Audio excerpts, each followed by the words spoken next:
जिस ट्रेन में डीएसपी सफर कर रहे थे, उसी ट्रेन में उनकी मृत समझी जाने वाली पत्नी चने बेच रही थी। आगे जो हुआ, उसने इंसानियत को भीतर तक हिला दिया। दोस्तों, रात काफी गहरी हो चुकी थी। डीएसपी विक्रम शेखावत ने आदतन अपनी कलाई पर बंधी घड़ी की ओर नजर डाली। ठीक 10 बज रहे थे। दिल्ली की ओर बढ़ती ट्रेन पूरी रफ्तार से अंधेरे को चीरती हुई आगे बढ़ रही थी। खिड़की के बाहर कभी किसी छोटे स्टेशन की पीली रोशनी चमकती, तो कभी किसी गांव की बुझी बुझी बत्तियां पल भर में पीछे छूट जातीं। लेकिन विक्रम की आंखें इन दृश्यों में नहीं थीं। उनका मन तो बहुत दूर भटक रहा था, उन यादों के बीच जिन्हें वे चाहकर भी भुला नहीं पा रहे थे। काव्या उनकी पत्नी। 1 साल पहले एक भयानक हादसे ने उसे उनसे हमेशा के लिए छीन लिया था। उस दिन के बाद से विक्रम की जिंदगी जैसे थम सी गई थी। वर्दी में वह आज भी सख्त, अनुशासित और निर्भीक डीएसपी थे, लेकिन भीतर कहीं एक पति रोज रोज टूटता था। काव्या की हंसी, उसकी शरारती बातें, छोटी छोटी शिकायतें और फिर वही मान जाना, सब कुछ आज भी उनकी यादों में जिंदा था। कभी कभी लगता जैसे वह अब भी आसपास ही कहीं है। डिब्बे के भीतर सामान्य सी हलचल थी। कुछ यात्री गहरी नींद में डूब चुके थे, कुछ मोबाइल की रोशनी में खोए थे, तो कुछ खिड़की से बाहर अंधेरे को देखते हुए अपने अपने संघर्षों में उलझे थे। विक्रम ने थकी हुई सांस भरी और सिर सीट से टिका लिया। यह सफर भी उनके लिए किसी सज्जा से कम नहीं था। एक ऐसा सफर जिसमें साथ तो कई लोग थे, पर भीतर वे पूरी तरह अकेले थे। तभी अचानक डिब्बे की खामोशी को चीरती हुई एक आवाज गूंजी, चने ले लो, ताजे गरम गरम चने। विक्रम का दिल जोर से धड़क उठा। उनकी पलकों में जैसे बिजली सी कौंध गई। यह आवाज, यह तो काव्या की आवाज थी। एक पल के लिए उनका दिमाग सुन्न पड़ गया। क्या यह सिर्फ उनका भ्रम था? क्या वे अब भी इतने गम में डूबे हुए थे कि हर जानी पहचानी आवाज उन्हें काव्या जैसी लगने लगी थी? मगर नहीं, यह सिर्फ आवाज ही नहीं थी। अंदाज भी वही था, लहजा भी वही था। विक्रम ने धीरे धीरे अपनी गर्दन घुमाई, जैसे डर रहे हों कि कहीं सामने दिखने वाला दृश्य उनकी बची खुची हिम्मत भी न तोड़ दे। लेकिन जैसे ही उनकी नजर उस औरत पर पड़ी जो चने बेच रही थी, उनकी सांसें वहीं अटक गईं। ट्रेन के भीड़ भरे गलियारे में लगी हल्की पीली रोशनी के नीचे वही चेहरा था जो कभी उनकी पूरी दुनिया हुआ करता था। वही आंखें, वही नैन नक्श, वही मासूम सी झुकी मुस्कान। यह दृश्य देखकर विक्रम की आंखें फटी की फटी रह गईं और दिल इतनी तेज धड़कने लगा कि मानो सीना फट जाएगा। उनका दिमाग सुन्न पड़ गया। यह सच था या कोई भयानक भ्रम? जो वे देख रहे थे, क्या वह हकीकत हो सकती थी? वही चेहरा, वही बड़ी बड़ी आंखें, वही अपनापन। लेकिन यह कैसे संभव था? काव्या तो मर चुकी थी। उन्होंने खुद अपनी कांपती उंगलियों से उसकी चिता को अग्नि दी थी, खुद उसकी अस्थियां गंगा में प्रवाहित की थी। उस दिन उन्होंने सिर्फ अपनी पत्नी नहीं बल्कि अपनी जिंदगी भी खो दी थी। फिर यह औरत कौन थी? इस सवाल ने उनकी पूरी दुनिया हिला दी। उनकी उंगलियां बुरी तरह कांपने लगीं। शरीर जैसे पत्थर का हो गया हो। वे चाहकर भी अपनी सीट से उठ नहीं पा रहे थे। तभी एक यात्री की आवाज आई, बहन, ये चने कितने के दिए? और अगले ही पल जवाब गूंजा, 10 रुपये के बाबूजी, ले लीजिए, बहुत अच्छे चने हैं। वही आवाज, वही नरमी, वही लहजा। और उसी क्षण विक्रम के भीतर कुछ पूरी तरह टूट गया, क्योंकि यह आवाज वे कभी भूल ही नहीं सकते थे। इसी आवाज में उन्होंने प्यार सुना था, इसी में शिकायतें महसूस की थीं और अपनी जिंदगी के सबसे खूबसूरत लम्हे इसी आवाज के साथ जिए थे। विक्रम का धड़कता हुआ दिल अचानक और तेज हो गया, जैसे किसी ने भीतर से जोर से धक्का दे दिया हो। वे झटके से अपनी सीट से उठ खड़े हुए और बिना कुछ सोचे समझे उस औरत की ओर बढ़े ही थे कि तभी ट्रेन अचानक एक तेज झटके के साथ रुक गई। संतुलन बिगड़ते ही विक्रम लड़खड़ा गए और जब तक वे खुद को संभाल पाते, वह औरत भीड़ को चीरती हुई आगे निकल चुकी थी। घबराहट में उन्होंने लगभग चीखते हुए पुकारा, काव्या। आवाज सुनते ही वह औरत ठिठक गई। पल भर को समय जैसे थम गया। फिर वह धीरे से मुड़ी और उसकी नजरें विक्रम से जा मिलीं। उन आंखों में हैरानी थी, चौंकने का भाव था, लेकिन पहचान नहीं थी। विक्रम का दिल और जोर से धड़कने लगा। उनकी आंखें जैसे उसकी आंखों में ढंस गई हों। कुछ क्षणों के लिए पूरी दुनिया मानो रुक गई थी। ट्रेन के भीतर बाकी लोग अपनी अपनी जिंदगियों में उलझे हुए थे। लेकिन विक्रम की दुनिया उस एक चेहरे के चारों ओर सिमट चुकी थी। वही चेहरा था, वही आंखें थीं, वही आवाज थी। फिर भी कुछ था जो मेल नहीं खा रहा था। वह काव्या होते हुए भी काव्या नहीं लग रही थी। औरत ने कुछ पल विक्रम को अजीब और असहज नजरों से देखा, फिर आंखें झुका लीं और बिना कुछ कहे अपने चनों की टोकरी को ठीक करने लगी। काव्या! विक्रम फिर बुदबुदाए। इस बार आवाज में पहले से ज्यादा कंपन और टूटन थी, लेकिन औरत ने कोई प्रतिक्रिया नहीं दी।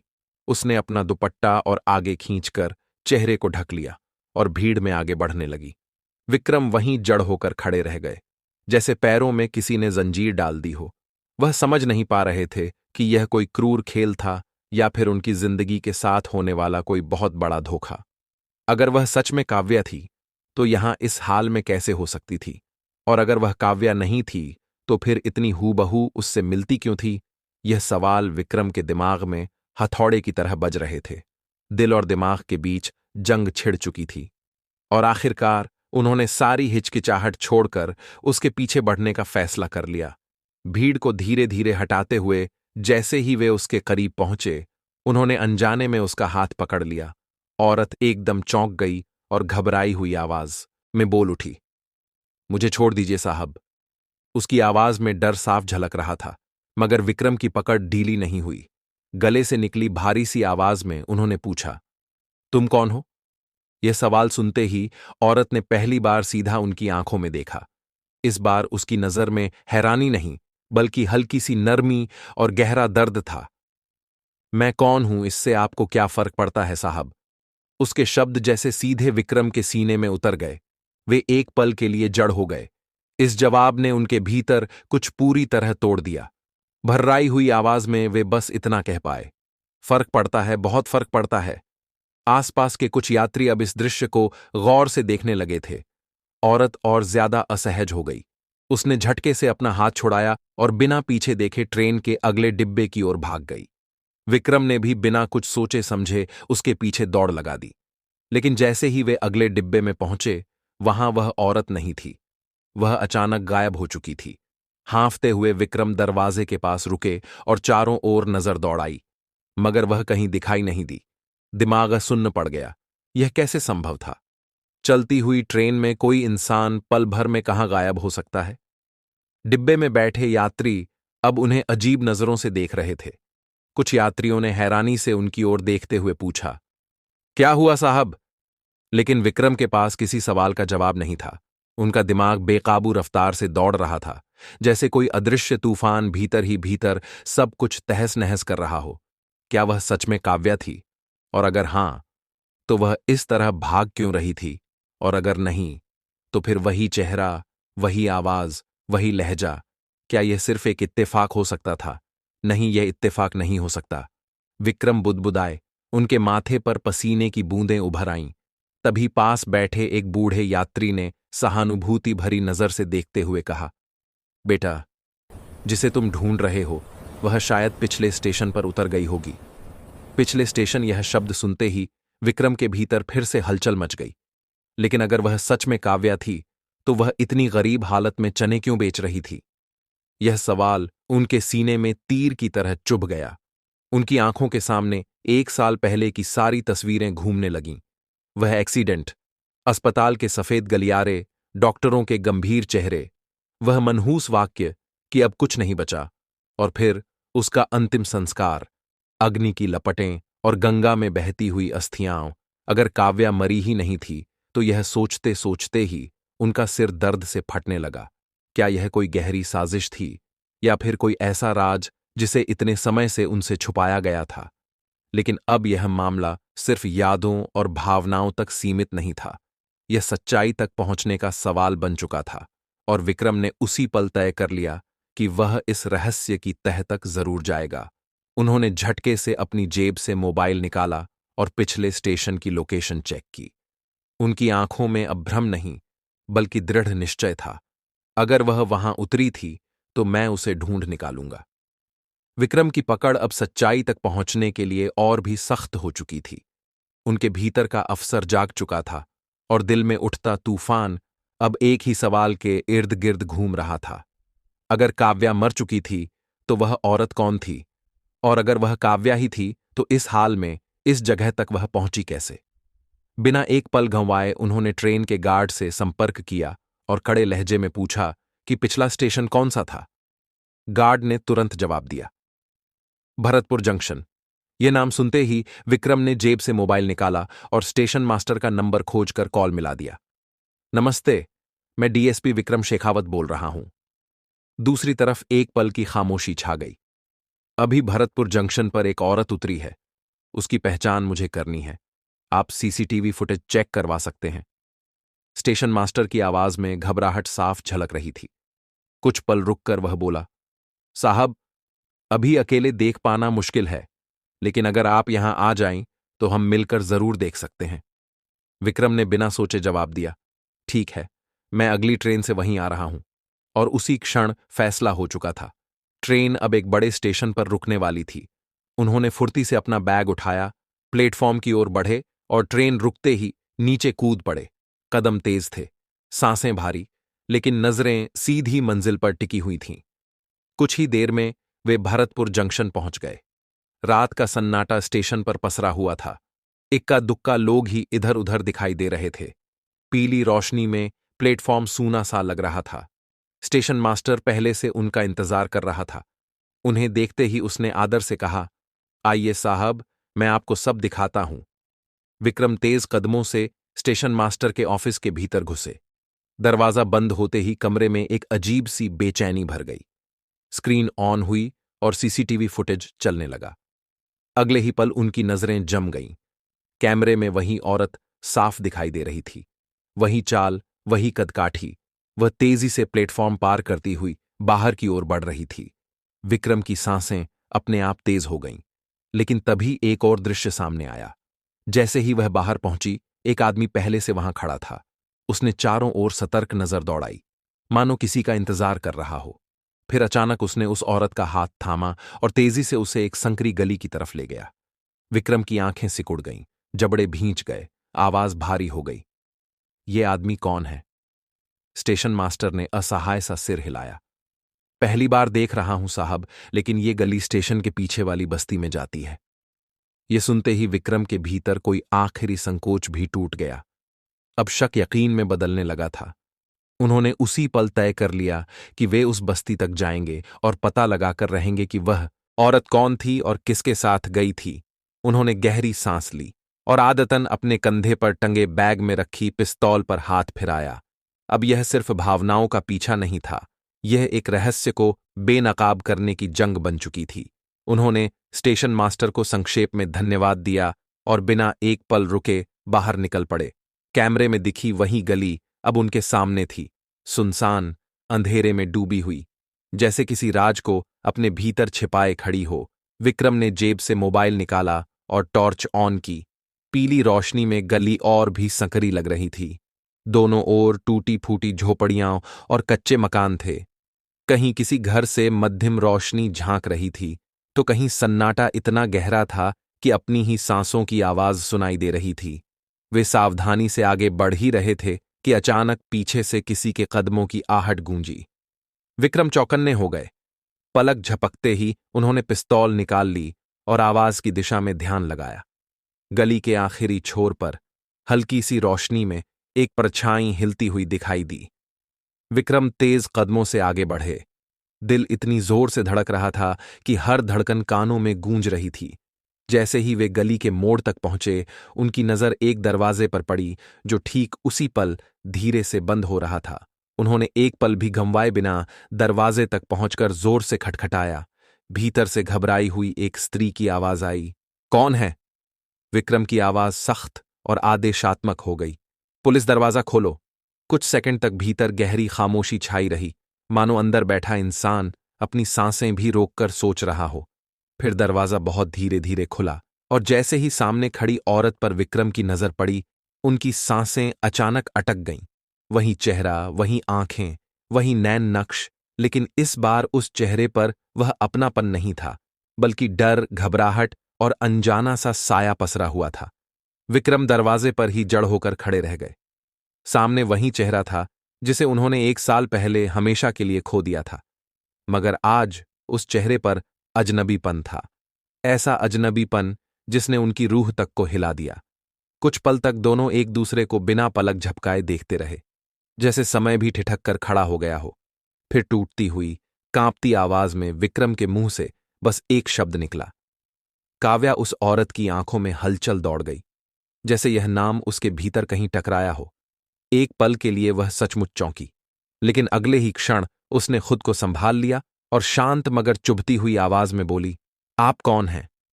यह सुनते ही विक्रम को ऐसा लगा जैसे किसी ने उनके सीने में छुरा घुमा दिया हो। वे भर्राए स्वर में बोले, ये क्या मजाक है काव्या, तुम जिंदा हो। औरत की आंखों में अब संदेह साफ झलकने लगा। वह थोड़ा पीछे हटी और बोली, मुझे नहीं पता आप किसकी बात कर रहे हैं। मेरा नाम काव्या नहीं है। विक्रम को अपने कानों पर भरोसा नहीं हुआ। उन्होंने एक कदम आगे बढ़ाया। आवाज में दर्द और गुस्सा दोनों घुल गए। झूठ मत बोलो, मैं तुम्हें पहचानता हूं। तुम्हारी शक्ल, तुम्हारी आवाज, तुम्हारा हर हाव भाव सब कुछ वही है। औरत घबराकर दरवाजे के पीछे हटने लगी, जैसे किसी अनदेखे डर से खुद को बचाना चाहती हो। लेकिन तभी भीतर से अचानक एक बच्चे के रोने की आवाज गूंज उठी और विक्रम के कदम वहीं जड़ हो गए। उस एक आवाज ने जैसे उनके भीतर कुछ तोड़ दिया। बच्चा उनके होंठों से अनायास निकल पड़ा। औरत ने घबराहट में तुरंत दरवाजा बंद करने की कोशिश की, मगर इससे पहले कि वह सफल होती, विक्रम ने झटके से आगे बढ़कर दरवाजा धकेल दिया और अगले ही पल उनकी आंखें फटी की फटी रह गईं। सामने एक छोटा सा बच्चा खड़ा था, मुश्किल से 3 साल का। मासूम चेहरा, डरी हुई आंखें और सबसे चौंकाने वाली बात, उसकी शक्ल, उसके नैन नक्श विक्रम से मिलते जुलते थे। उनके दिमाग में मानो एक विस्फोट सा हुआ। यह बच्चा कौन था? और अगर सामने खड़ी औरत सच में काव्या थी, तो 1 साल पहले जो कुछ हुआ था वह क्या था? झूठ, धोखा या कोई भयानक साजिश? विक्रम के पैर कांपने लगे, सांसें भारी हो गईं। सामने वह औरत खड़ी थी जिसे वे अपनी मृत पत्नी मान चुके थे, और उसके पीछे खड़ा था एक बच्चा जिसकी शक्ल उनसे मिलती थी। कमरे में गहरा सन्नाटा छा गया, ऐसा सन्नाटा जिसमें दिल की धड़कन तक सुनाई दे रही थी। औरत ने घबराकर बच्चे को तुरंत अपनी गोद में उठा लिया और कुछ कदम पीछे हट गई। उसकी आंखों में डर साफ झलक रहा था, जैसे कोई राज खुल जाने वाला हो। लेकिन विक्रम की आंखों में डर नहीं, बल्कि सवालों का तूफान उमड़ रहा था। भारी और कांपती आवाज में उन्होंने पूछा, ये बच्चा कौन है? औरत चुप रही। उसकी खामोशी विक्रम के लिए किसी जवाब से कम नहीं थी। वे एक कदम और आगे बढ़े और टूटे हुए स्वर में बोले, तुम मेरी पत्नी काव्या हो, है ना? इतने सालों से मुझे धोखा दिया जा रहा था। यह सुनते ही औरत की आंखें भर आईं, होंठ कांपने लगे और उसने मुश्किल से शब्द जोड़ते हुए कहा, मैं आपको नहीं जानती, आप चले जाइए। लेकिन अब विक्रम पीछे हटने वाले नहीं थे। उन्होंने जबरदस्ती कमरे के भीतर कदम रखा और चारों ओर नजर दौड़ाई। कमरा छोटा था, दीवारों पर जगह जगह सीलन थी। विक्रम की नजर जैसे ही कमरे के कोने में रखे उस पुराने बक्से पर पड़ी, उनका दिल जोर से धड़का। बक्से का ढक्कन आधा खुला था और भीतर झांकते ही जो दृश्य सामने आया, उसने उनके रोंगटे खड़े कर दिए। वहां उनकी ओर काव्या की शादी की तस्वीर पड़ी थी, वही तस्वीर जिसमें दोनों साथ खड़े मुस्कुरा रहे थे।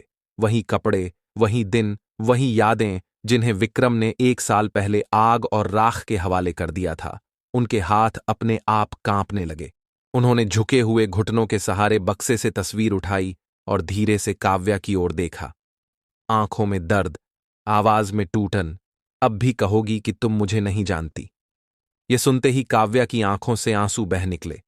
उसका सब्र जैसे एक पल में टूट गया। वह दीवार के सहारे फिसलती हुई बैठ गई और बच्चा सहम कर उसकी गोद में दुबक गया। कमरे की हवा बोझिल हो गई। अब सच छुपाने की कोई गुंजाइश नहीं बची थी।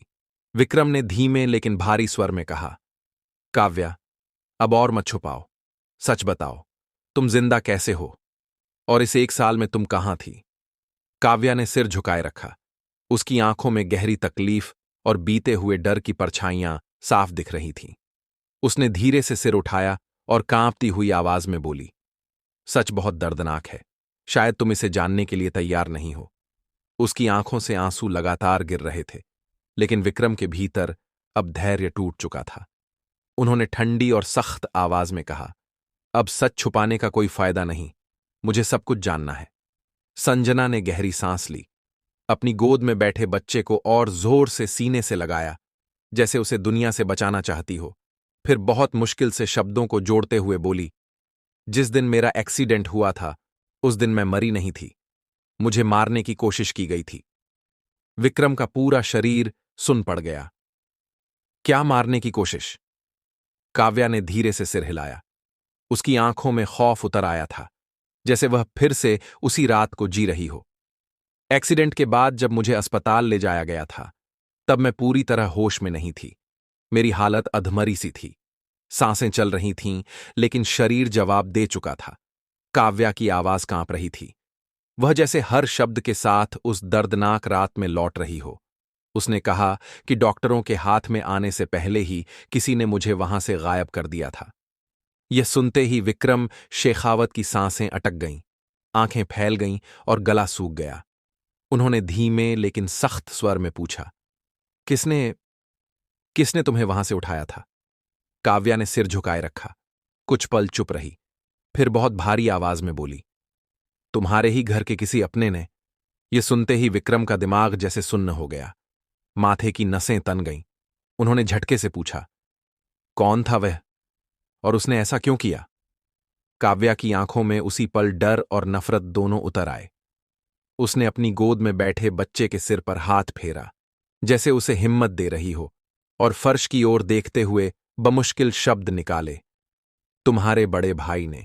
यह सुनते ही विक्रम को ऐसा लगा जैसे किसी ने सीधे उनके दिल पर वार कर दिया हो। उनका अपना भाई, वही भाई जिसके साथ उन्होंने बचपन बिताया था, वही भाई जिस पर उन्होंने आंख बंद करके भरोसा किया था। लेकिन क्यों कोई इतना नीचे गिर सकता था? वे आगे बढ़े और काव्या के कंधे थाम लिए। आवाज कांप रही थी, मगर आंखों में आग थी। काव्या, सच बताओ, आखिर मेरे भाई ने ऐसा क्यों किया? काव्या की आंखों से फिर आंसू बहने लगे। वह टूट चुकी थी। उसने सिसकते हुए कहा, क्योंकि उसे डर था कि यह बच्चा उसकी दौलत छीन लेगा। यह सुनते ही विक्रम की मुट्ठियां भींच गईं, नसें उभर आईं। उनका अपना भाई, जिसने काव्या को मारने की कोशिश की, सिर्फ लालच में, सिर्फ संपत्ति के डर से। विक्रम का गला सूखने लगा।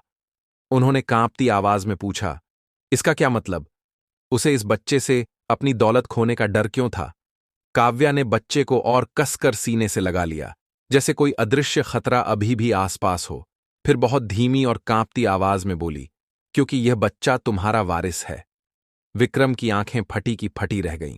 उन्होंने एक झटके से बच्चे की ओर देखा, उस मासूम चेहरे को, उन आंखों को जिनमें कहीं न कहीं उनका ही अक्स झलक रहा था, और उसी पल उनके भीतर का पुलिस अफसर और एक पति पिता का दिल आपस में टकराने लगा। तो तुम कहना चाहती हो कि मेरे भाई को यह बच्चा रास्ते का कांटा लग रहा था?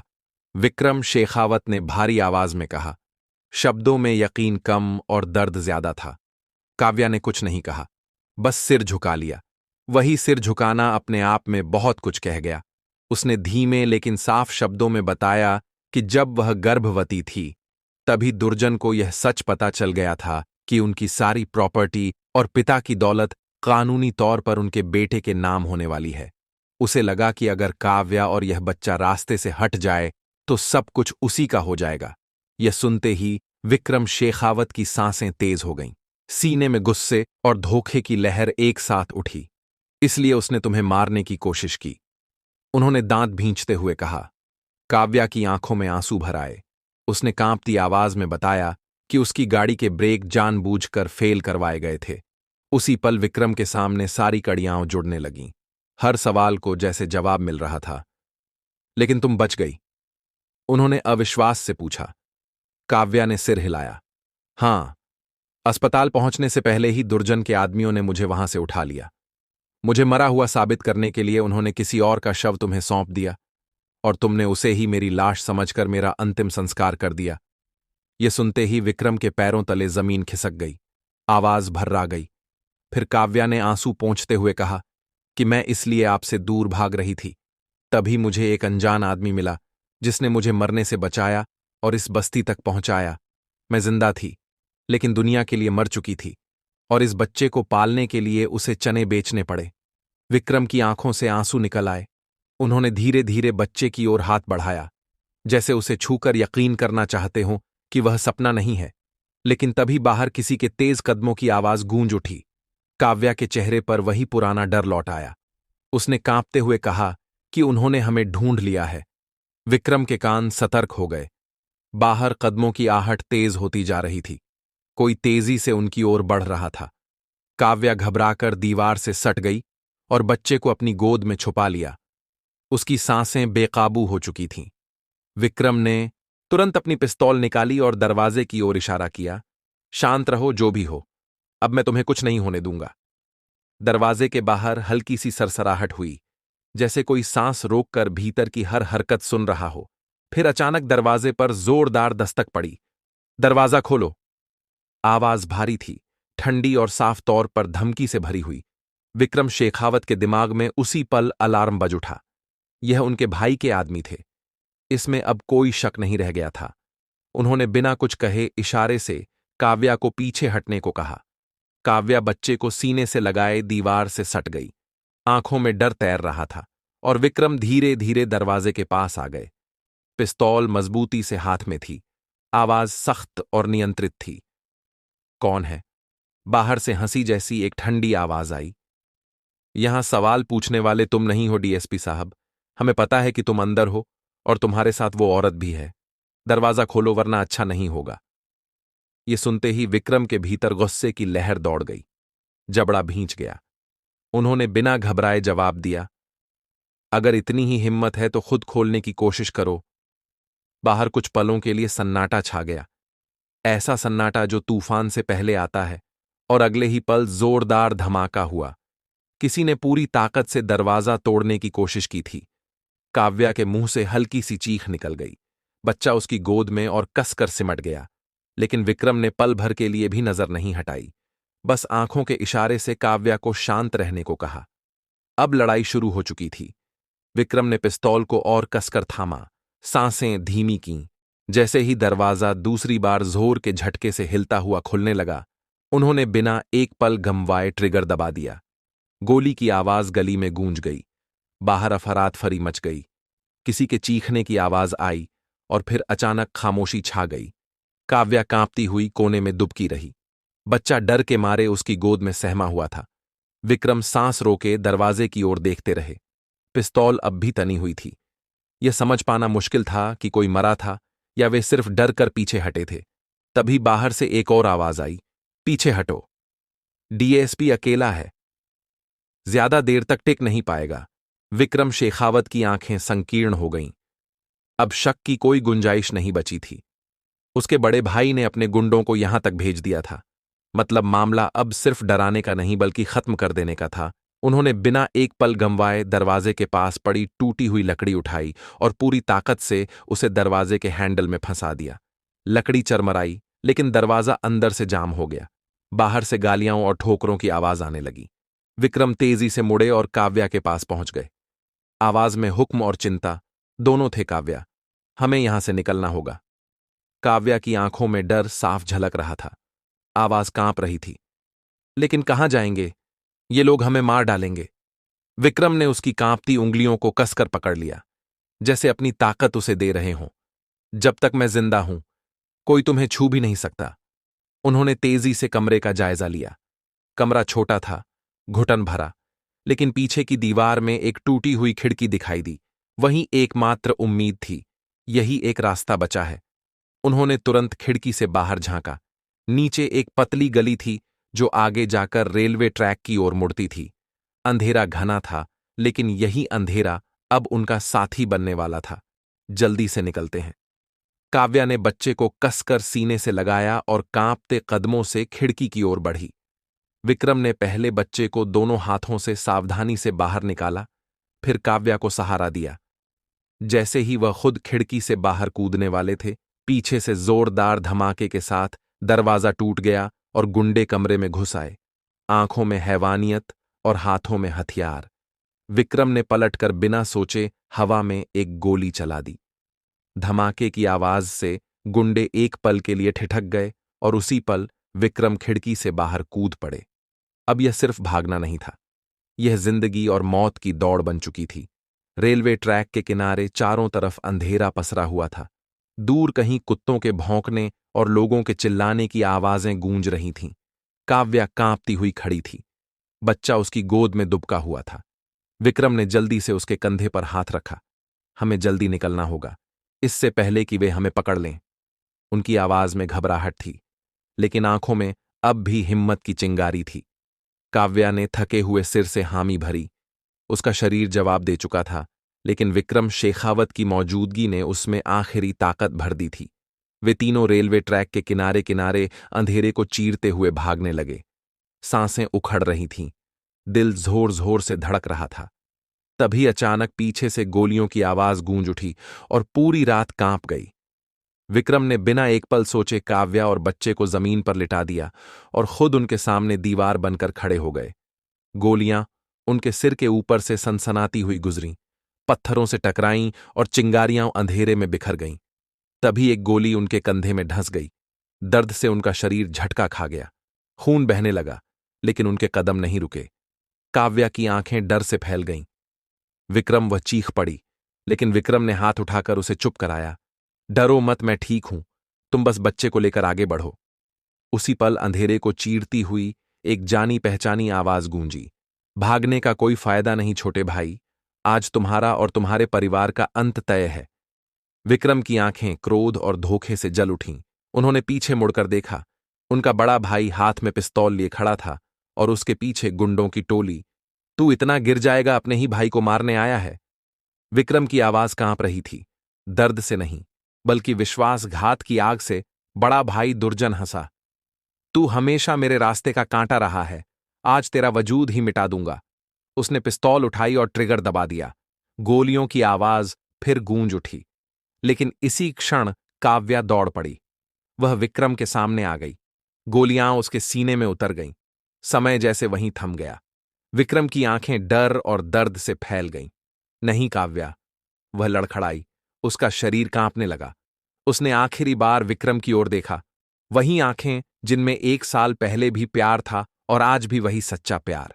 उसके होंठ हिले। विक्रम, हमारा बच्चा। विक्रम ने झपटकर उसे थाम लिया। कुछ मत बोलो, कुछ नहीं होगा तुम्हें। लेकिन काव्या मुस्कुरा दी, कमजोर मगर सच्ची मुस्कान के साथ बोली, विक्रम, मैं तो हमेशा तुम्हारे साथ रहूंगी। और उसी पल उसकी आंखें बंद हो गईं। विक्रम की दुनिया उजड़ गई। काव्या की सांसें थम चुकी थीं। उनकी चीखें अंधेरे में गूंज उठीं। बड़ा भाई हंस रहा था, अब तेरा नंबर है। लेकिन तभी पुलिस के सायरन गूंज उठे। विक्रम पहले ही बैकअप बुला चुके थे। चारों तरफ पुलिस ने घेराबंदी कर ली। गोलियां चलीं और बड़ा भाई दुर्जन अपने किए की सजा पाकर वहीं ढेर हो गया। मगर विक्रम को अब किसी चीज का होश नहीं था। उनकी गोद में काव्या का निश्चल शरीर था और पास खड़ा था उनका छोटा सा बेटा, जो कुछ समझ नहीं पा रहा था और मासूम आवाज में अपनी मां को झकझोर रहा था, मम्मा, उठो ना, पापा रो रहे हैं। विक्रम की आंखों से आंसू बहने लगे। उन्होंने बच्चे को अपनी बाहों में समेट लिया। उस पल उन्होंने सब कुछ खो दिया था, लेकिन उसी पल उन्होंने एक वादा भी किया कि वे अपने बेटे को इस अंधेरे में नहीं डूबने देंगे। वे उसे सच, हिम्मत और प्यार की रोशनी में बड़ा करेंगे। उन्होंने बच्चे को सीने से लगाया और धीरे धीरे अंधेरे से बाहर उजाले की ओर बढ़ने लगे। क्योंकि काव्या भले ही इस दुनिया में न रही हो, लेकिन उसका प्यार हमेशा विक्रम शेखावत और उसके बेटे के साथ रहेगा। दोस्तों, इसी के साथ ये कहानी समाप्त होती है और हम आपसे अब विदा लेते हैं। वीडियो देखने के लिए आप सभी का बहुत बहुत धन्यवाद।